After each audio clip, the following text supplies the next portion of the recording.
Hey everybody, the time is here. We are all headed to the Essence Fest this week. I just wanted to give you a little information on what type of show that we'll be recording. Actually, we will be recording press junket style interviews from our table at the Black Wine Experience. So if you have your tickets, we'll be in the main ballroom somewhere. I don't know exactly, but I'll definitely put that out there on social media when we find out.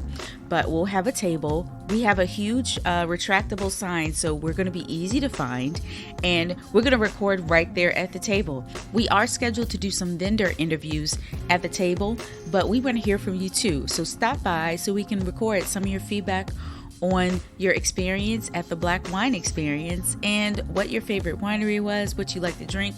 You know, short and sweet. But if you want to be on the show, come find us. If you don't, that's okay too. Just come say hey. So enjoy this mini episode with me and Gigi of the Oprah Rose podcast. We'll see all of you in New Orleans. Cheers. Welcome to the Swell Suite, everybody. But we are recording on National Bourbon Day. And I have a special guest with me. I am Sarita. You can follow me at Vine Me Up and at Swell Suite on all social media. Follow the podcast, like, tweet, subscribe. We love comments. Share your thoughts. Here's my special guest. Hey, Gigi. What's up? How are you? I'm good. Juggling. Yeah. Juggling. Yeah, but I'm good. I'm blessed. Good. How are you? I'm good. Thank you so much for joining me on this Friday. I know you have 1,000 things to do. That's all good. I'm happy to be back. Yeah. Cool. Yes, you've been on the podcast before. Mm-hmm. And it's crazy that I'll let you introduce yourself and tell the people about your podcast before I get into that. Go ahead. Okay. I think it's been I'm trying to think of the last time. It might have been probably about 2 years. I think it was 2 years ago. Wow. Yeah. So much has changed. Yes, it is. Yeah. Well, hello again, everyone. To those who might have heard of me or heard of me before on the previous show, I'm Gigi from the Oprah Rose podcast, half of the Oprah Rose podcast.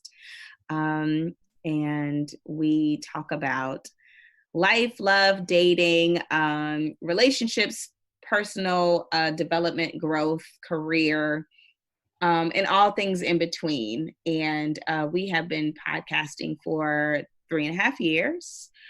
And so it's good to be back. It's good to be back and be with you and talk about spirits again. I think we talked about spirits the last time, but I feel like we dabbed in spirits. We talked about a lot of other stuff. And the thing is, I remember because I asked you and Titi, how would your show be different if you were in relationships? Oh, yes.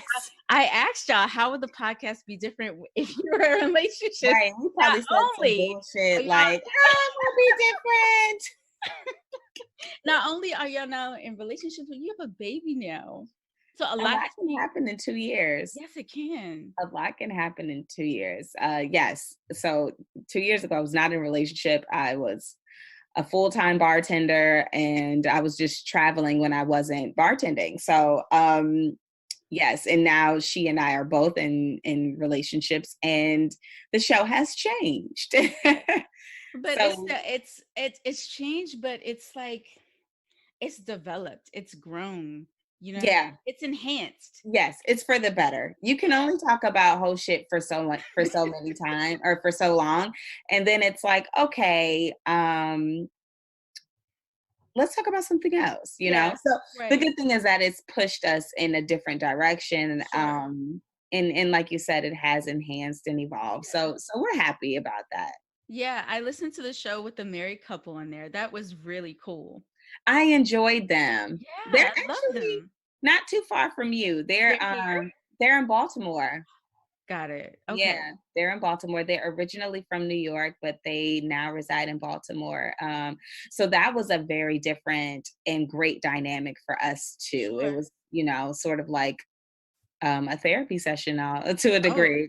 Oh, yeah. Absolutely. I love their honesty. They were very candid. They were. Yeah. And I feel like, what's the couple that has the podcast now that's all over Instagram? You know their names. I do. Yes, you do. They're, oh God, what is their name? They're like blown up. They were on that show that was on OWN about being married and being in relationships. And then they moved to Instagram. And now, God, Oh, I don't think no, I know. yes, you do. Oh God, what is their name? Okay, hold on. I know you know who I'm talking about because you're on Instagram. You have to know. I am on They're Instagram. do you listen to the Read? Yes. Yeah, they're friends of the Read. They've been on the Read twice. Oh, really? I think I might have missed their episode. Oh gosh, what is their Look, name? I'm like, sorry guys. Oh no, Kadeen and Devon. Yeah, I don't know them. You don't know? Yeah. So they're a married couple also, and they have a podcast. And Okay. they remind me of the married couple that was on your podcast a little Okay. bit, but they're even more candid. Oh, wow. Yeah. Yeah. So they tell it all. How long have they been together? Oh gosh. I think they might be around your age, and Okay. they've been together since like college. Oh, okay. Yeah. And he went to the NFL, and she was like a video vixen, but then she has a degree and she was doing a Oh, bunch of wow. other, they got like they got a lot of stories. They have a lot of Wow. stories. Yeah. Okay, I'm gonna have to look them up. Yeah. Anyway, so yes, you have a position in the spirits industry. Tell us about I that. do. I do. So I was able to convert my bartending into something that I was equally as passionate about, but just from like a different angle. So I work at Remy Cointreau, Remy Martin, and then Cointreau, the complementary spirit, I guess you could say, the key ingredient to a margarita. But I do trade marketing for them all along the East Coast, from down to Maine all the way down to Florida. Trade marketing meaning I market to the trade, which is considered to be restaurants, bars, liquor stores, the people who operate in those industries, and then as well as the people who consume. So it's a different terrain because it's less strategy, and more so activation, and a lot more tactical. And then I work very closely alongside of my sales counterparts who are all over the East Coast. So it's a very busy job, and requires a lot of traveling, a lot of going out, a lot of dinners, a lot of parties, quote unquote. So I'm moving and grooving. I recently transitioned within the company because at first I represented the whole portfolio, and now I am only on a few brands, them being Cointreau, the Botanist, which is a gin, Mount Gay rum, Metaxa, which is a Greek spirit, and then Saint Remy, which is a brandy. So I cover those five. And yeah, that's about it. So when you travel to different cities and stuff, what exactly do you do? Are you the one like making drinks for them, sort of talking behind it and trying to showcasing the spirit? Not really. At the moment, it's more so me learning the market. So initially, my market was only 10 states. So it was Maine down to Pennsylvania, and now it has expanded. So my most recent travel has been more so along the lines of me getting acclimated with the state, their legal parameters, meeting with the distributor partners.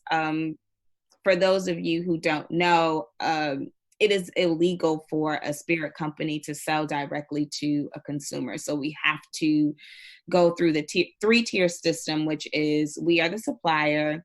We negotiate deals with a distributor partner who will then sell to a retailer who then sells to a consumer. So it's multi-layered.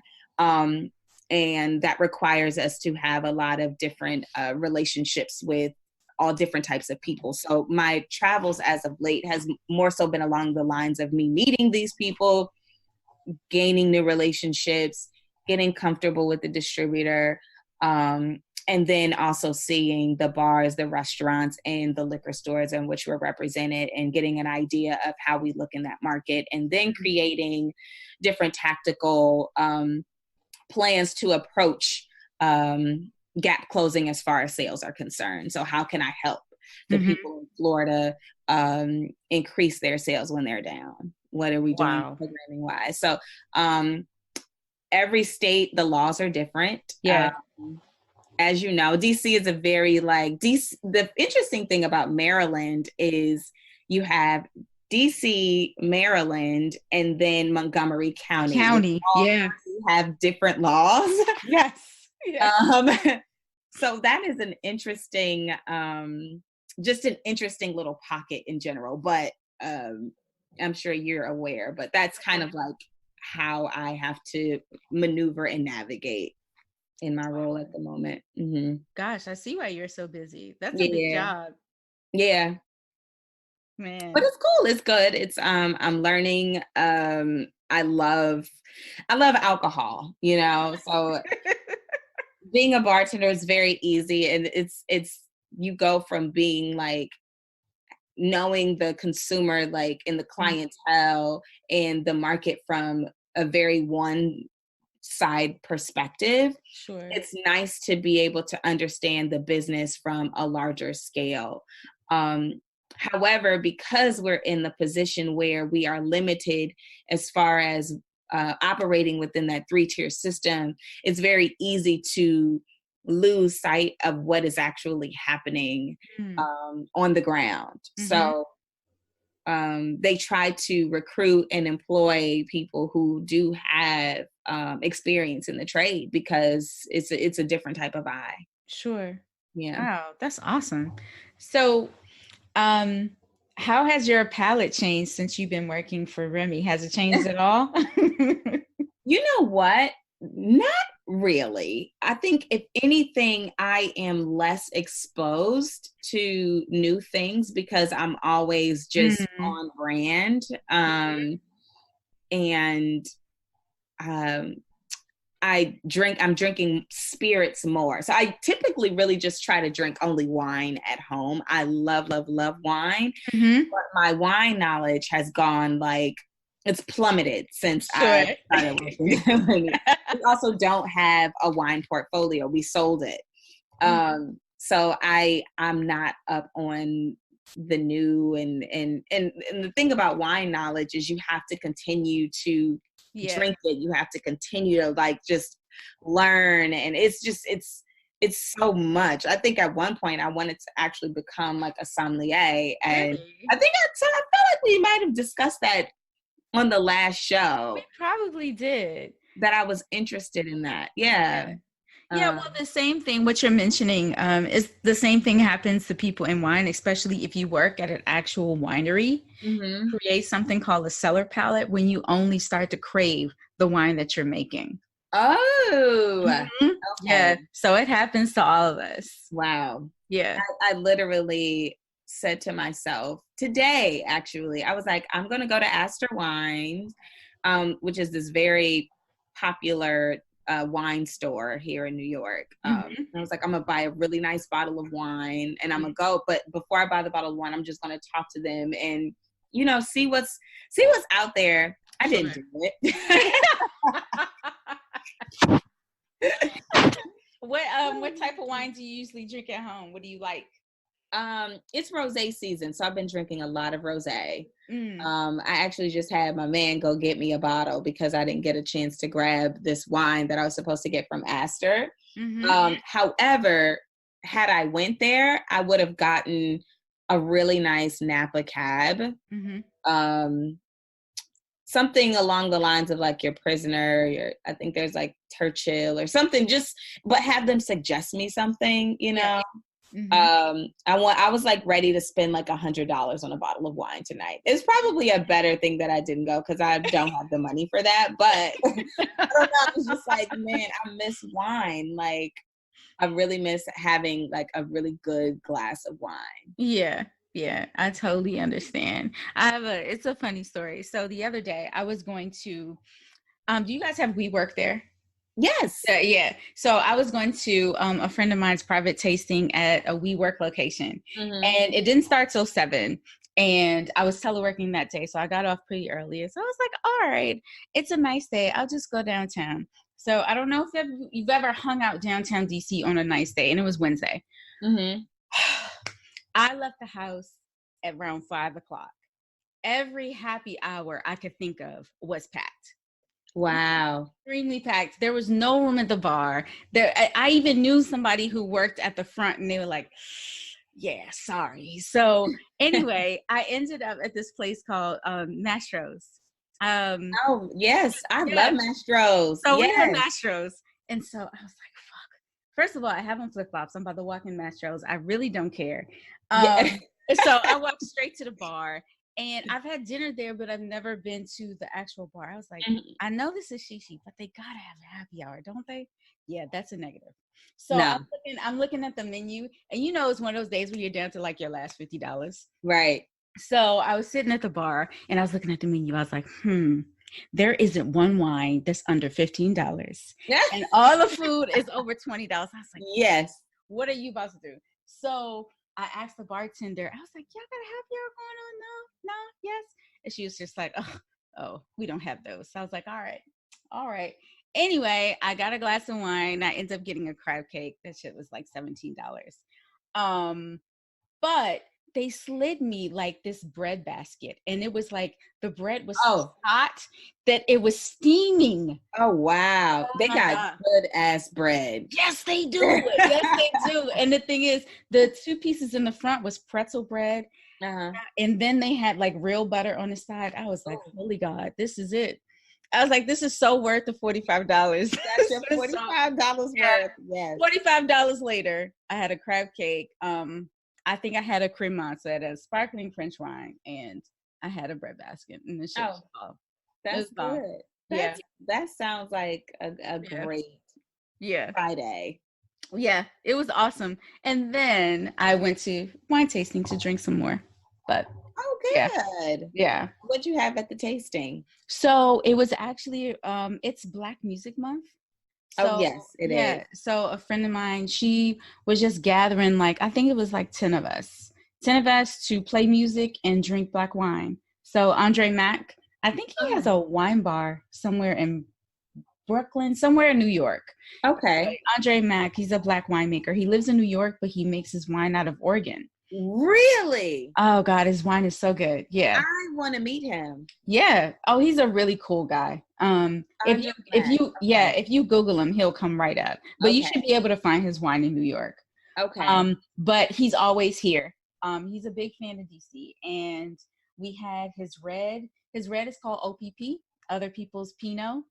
Oh, cute. Yeah. And then his rosé is called Love Drunk, and I think his Chardonnay is called Knock on Wood. Okay. But yeah, he's extremely creative. He's a former somm, and now he's a winemaker, and I think he is a winemaker in New York. That's phenomenal. Yeah. I would love to go make wine. I would love to go live in fucking France or something for 2 years and have somebody just teach me how to make wine. Yeah. And then I'd come do it. Yeah, that's all of our dreams in some capacity. Yeah.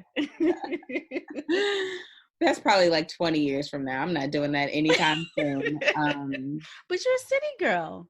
I am a city girl. Wouldn't you miss the city? I mean, I'm originally, you know what? I am a city girl, but I'm originally from Indiana. So I'm used to very rural towns. Sure. And that feels like home to me. Okay. So, I'd love the city and that is home. There's a very youthful home and familiarity that comes with open spaces. So I would enjoy that. Yeah. Is there something that you miss about Indiana that you can't get in New York? My mom. Aww. But aside from that, honestly, just clean air. Just really crisp, clean air. The air is different. It's incredibly different. You can just breathe and taste it. It's weird. And seeing the stars. You can't see the stars here because so much damn smog and pollution. No, I believe you. I believe it. Yeah. Is there something that you think people should drink more of, whether it's a spirit or a mixer or an herb in a cocktail? Anything? I think people should drink more of something that they don't drink, period. Especially like those of us who we got that one drink and that's our jam. Yeah. And we don't really risk anything. You know, we don't like to take chances. I love gin. Good gin though. Sure. You know, you gotta be particular with her because she'll sneak up on you and it won't be.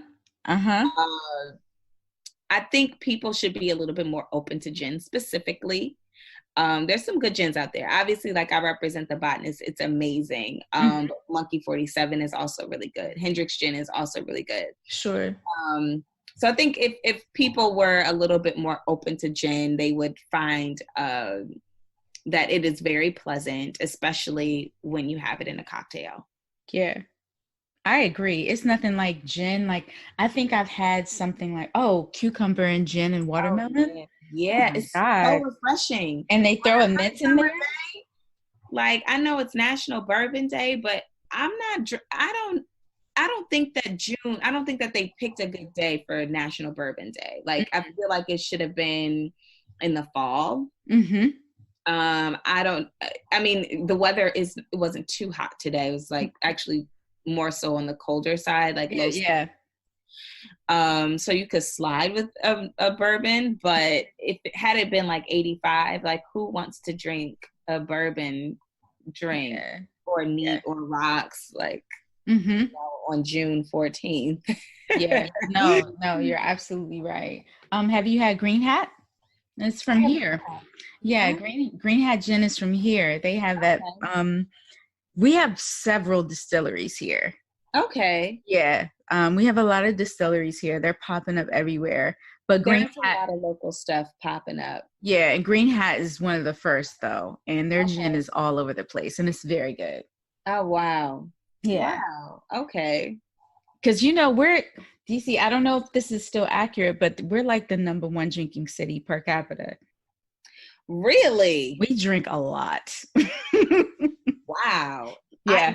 I actually don't know those numbers or those insights, but I wouldn't doubt it because the city is, populated with Congress and White House and just, stress. Yeah. It's how we unwind, honestly.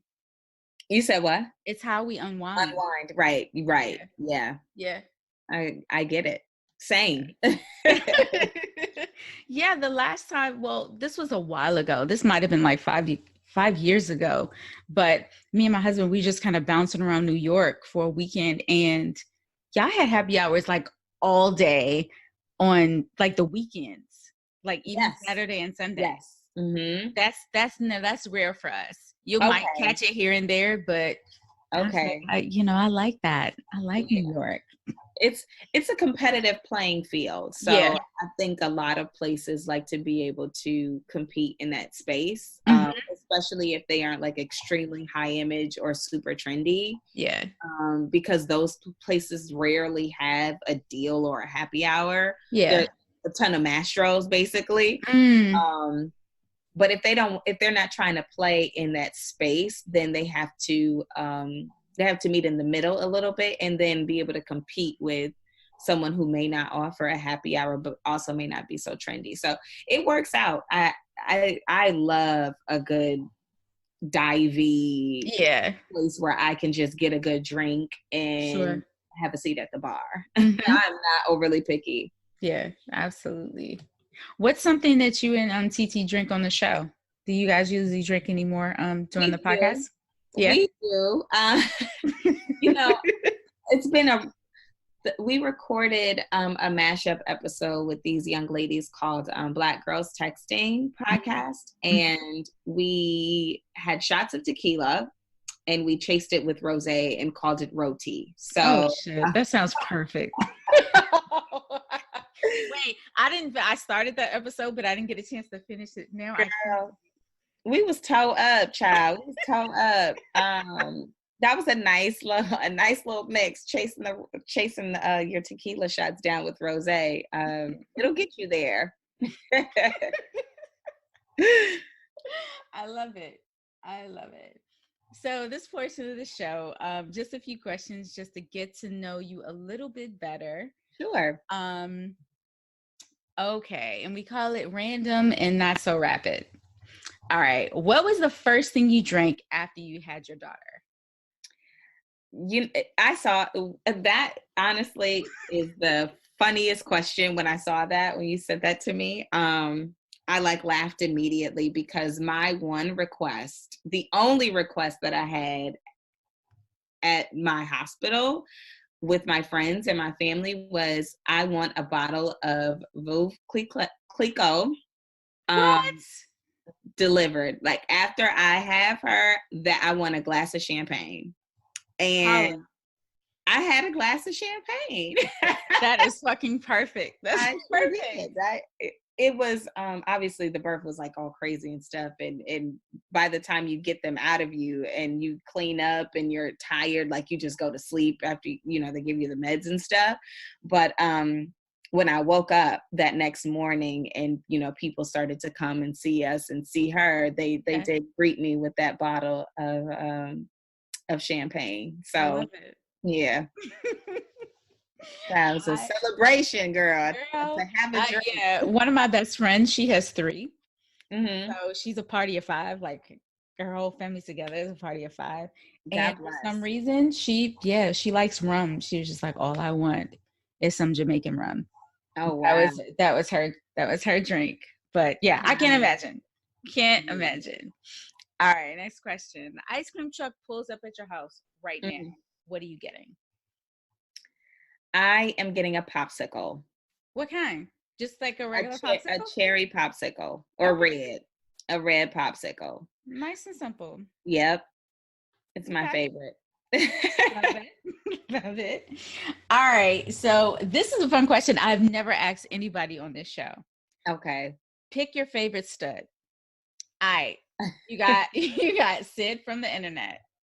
You got Samira Wiley from Orange is the New Black and The Handmaid's Tale. You got Ruby Rose is also from Orange is the New Black. Mm-hmm. And all right, let me see if I can say her name right. Asmarie Livingston from America's Next Top Model and Empire. Which one is your fave? Sid, hands down. Really? Yep, hands down. Okay. I am obsessed with her voice. I'm obsessed with her voice, and I just feel like it's funny. My sister has a real life girl crush on her, but she just seems so cool. Like, I love her vibey energy. So yeah, that would be it. But I would have to say honorable mention, Young and May. Oh, yeah, I didn't put her in there for a reason because I feel like it was going to be, I was like, oh, she's going to pick her. Absolutely. Hands down. You know me. I didn't put Lena Waithe in there either. Okay. I was like, everybody knows those two. Right. Let's see. If I were to pick, I'm picking Samira. I like her. Okay. I like her acting. She's super cute. Yeah. Yeah. That's so funny. That's a good question. All right. What's your go-to drunk food? It used to be chicken wings. I no longer eat chicken wings. So it's whatever the healthiest option that is available. So at this point, it's probably like chips and salsa. Okay. That works. That's a really good option because mine is like, I don't know, something like fries. Mm-hmm. Fries smothered in something. Yeah. Did you know they smother fries in gravy in Baltimore? Do they? So I went to Morgan State. So that's right. Yeah. Lived in Baltimore for a long time. So my freshman year, the first time in the cafeteria, I got fries. And they don't ask you if you fucking want gravy on your fries. They just pour it on. And I was like, yeah, nah, I don't know what that is. No, just regular fries, no gravy. And she's like, oh, well, you need to say something. What? Is that what y'all do here? I don't know. I was all supposed to know, sis. I don't know. That's what they do, but they pour gravy. That's hilarious. Yeah. Okay, next question. If you caught Oprah in a regular setting, would you rather be stuck in an Uber, in a movie theater, or in your yoga class? An Uber. Easy. Why? Even though immediately I'm hesitant to say Uber because I feel like that's the place where people don't want to speak the most. Yeah. But if we're stuck and it's just she and I, and obviously the Uber driver, then it gives me an opportunity to be social. A movie theater, you don't really have the opportunity because a movie's playing. Yeah. Yoga, you have to be quiet. You're right. So yeah. So in Uber, we could actually have a conversation. Whether she would have to tell me no. You know, she might not do that. Yeah. No, I get it. Know? And I was gonna put like, can you imagine sitting next to Oprah on an airplane? I would probably stare at her the entire time. The entire time. I'd be like trying to put something in that line of sight just so it looks like I'm looking at that and not at her. Yeah. I feel like if I was sitting next to Oprah in a movie theater and like something happens in the movie, I'd be able to accidentally nudge her and then lock eyes, and then it's like a thing, and then I can say something. Creating this whole thing in my head. You creating a scenario. I love it. I am. All right. So last question. What rapper would you rather your daughter brought home? Lil Wayne, Lil Bow Wow, or Lil Yachty? Lord have mercy. Oh, they're all awful. They're all terrible. They're all terrible. But I would probably say Lil Yachty because he doesn't smoke or drink. This is true. And he writes songs. I mean, he writes songs, but yeah. And he's the youngest option of all of those people. And doesn't have any children. True. See, now you're thinking like a mom. Well, Gigi, thanks so much for joining me. This was so fun. Thank you. Always a pleasure, man. Thank you for having me. Sure. Before you go, tell everybody where they can follow you and where they can follow the podcast. Of course. I am Gigi Money 17 on all social platforms except for Facebook. But I don't really use her, so don't bother. And then you can find the Oprah Rose Show anywhere where you listen to podcasts. Awesome. Thank you so much. Enjoy your weekend. Thank you. You too. All right. Bye-bye. Bye.